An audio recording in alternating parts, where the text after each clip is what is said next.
You could look at any existing socialist country. If you don't want to call them socialist, call them whatever you want. Post-capitalist, whatever. I don't care. Call them camels, window shades. Doesn't matter. As long as you know the countries we're talking about.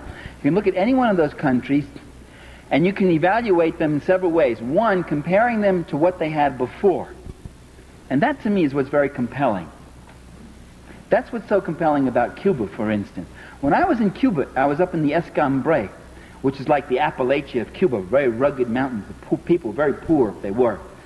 And I said to this campesino, I said, "Do you like Fidel?" And he said, "Sí, sí, with all our souls." I remember his gesture, with all our souls. I said, "Why?"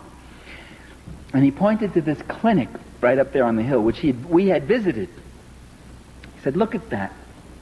He said, "Before the revolution, we never saw a doctor. If someone was seriously ill, it would take 20 people to carry that person, because you'd go day and night. It would take 2 days to get to the hospital. First, because it was far away, and second, because you couldn't go straight. You couldn't cross the latifundio lands. The boss would kill you, so you had to go like this. And often when we got to the hospital, the person might be dead by the time we got there. Now we have this clinic up here with a full-time doctor. And today, a doctor in Cuba, when you become a doctor, you've got to spend 2 years out in the country. That's your dedication to the people. And a dentist who comes 1 day a week. And for more serious things, we're not more than 20 minutes away from a larger hospital. That's in the Escambray. He said, "That's freedom. We're freer today. We have more life." And I talked to a guy in Havana who says to me, "Before, all I used to see here in Havana, you call this drab and dull. We see it as a cleaner city. It's true, you got the paint is peeling off the walls, but you don't see kids begging in the streets anymore, and you don't see prostitutes. All we used to have was prostitutes. Prostitution used to be one of the biggest industries. And today, this man is going to night school.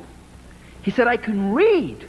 I can read. Do you know what it means to be able to read? Do you know what it means to be able not to read?" I remember when I gave my book to my father, I dedicated a book of mine, Power and the Powerless, to my father. I said, "To my father with my love." Gave him a copy of the book. He opened it up, looked at that. He'd only gone to the 7th grade. He was a son of an immigrant, a working-class Italian. And he opens the book, and he starts looking through it, and he gets misty-eyed, very misty-eyed. And I thought it was because he was so touched that his son had dedicated a book to him. That wasn't the reason. He looks up to me and says, "I can't read this, kid." I said, "That's okay, Dad. Neither can the students. I mean, that's not something. I mean, don't worry about that. I wrote it for you. I mean, it's your book, and you don't have to read it. You know, it's a very complicated book, an academic book." He says, "Yeah, I can't read this book." And the defeat that man felt. That's what illiteracy is about. That's what the joy of literacy programs is. That's why in Nicaragua you got people walking proud now for the first time. They were animals before. They weren't allowed to read. They weren't taught to read. So you compare a country to what it came from, with all its imperfections, and those who demand instant perfection. The day after the revolution, they get up and say, "Are there civil liberties for the fascists? Are they going to be allowed to have their newspapers and their radio program? Are they going to be able to keep all their farms?" The passion that some of our liberals feel the day after the revolution, the passion and concern they feel for the fascists, the civil rights and civil liberties of those fascists who were dumping and destroying and murdering people before.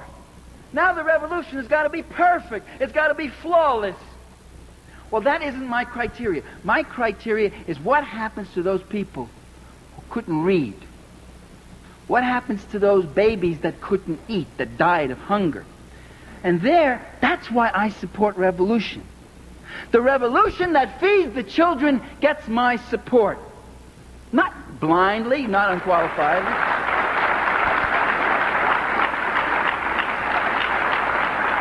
And the Reaganite government that tries to stop that kind of process, that tries to keep those people in poverty and illiteracy and hunger, that gets my undiluted animosity and opposition.